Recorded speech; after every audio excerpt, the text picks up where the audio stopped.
Umureberezi w'ubureberezi wa West Ankole Right Reverend Johnson Twinomujuni arabwire abaikiriza mu Bushenyi okwegendesereza okujunwa kw'ekishuba ekintu cyari kubasha bokureka babantu benda kuzo mu iguru etari gehena.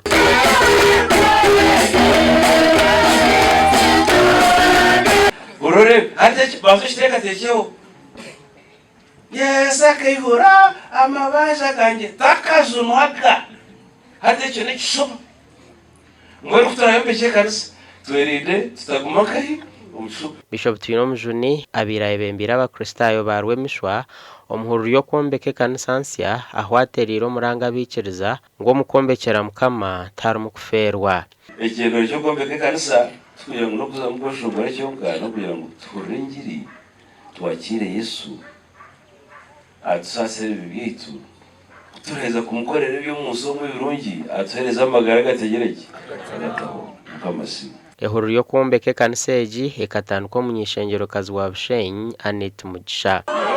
Ni chifu ningano chifu wajana na majority nkaba kristayo no mulimo gwitu nk'abanyabushenyi kureba ngo amani mingi twagateka omukombeka amalamizo kandi yatwizusi yatugambira ngo uko kaye sente nobo taza reverend nobo taza muburizi boite sente nobo waza ruhanga. Anet Mugisha agizire ngo abantu bingi bina makamarungi konka bamwe bebwo kwombeka hekaru ya mukama. I want to implore mwena baryoko abarije abine nko kumuri mwombeka makaganyu n'ikirungi konka ndarahanga nawo mumwombekere de nokora fe warwo munseji bakutware bakurabye aha cyaci yawe mwetogu ntongera kugusyaho aha abantu bona kandi nangwa nahande ngo zona kurugaha bureberezi kushumoka zo mbusaba dikoni kashumoka zo mburisa no kushumira kimwe kwija mpumbu kandi so eje yahanse nke yarwemishwa.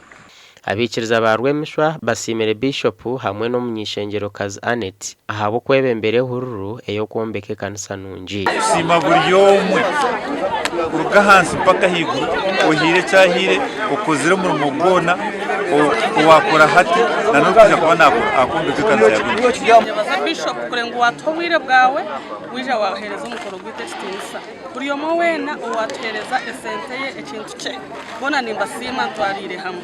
Sente z'urukwinga no muri miliyoni 200 nizo zirundinwe ubwo muhoyezi wa Speaker Thomas Tayebwa arukayo miliyoni 10 hamwe na King Caesar obahira amabati ga miliyoni 29.